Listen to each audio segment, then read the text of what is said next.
60 secondes expat.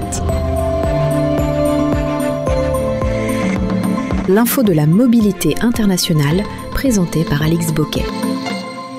Londres reste l'une des capitales préférées des Français à l'étranger.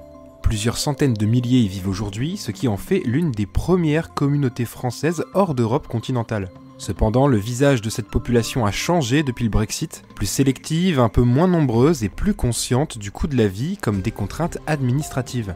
En effet, depuis le Brexit, plus de 18 000 Français ont acquis la nationalité britannique et le nombre de demandes françaises au EU Settlement Scheme, devenu crucial pour rester durablement au Royaume-Uni, dépasse les 280 000 rien que pour la nationalité française. Le portrait robot du Français de Londres en 2025, lui, est assez net, un trentenaire, plutôt diplômé avec un anglais solide et une forte envie de booster son CV. Selon les estimations, les femmes sont légèrement majoritaires, autour de 55%. La tranche d'âge dominante se situe entre 25 et 40 ans, une génération qui cherche à s'insérer ou à évoluer dans des carrières internationales. Une part importante se concentre dans la finance, le numérique et la tech, mais Londres accueille aussi beaucoup de jeunes Français dans l'hôtellerie, la restauration ou le commerce.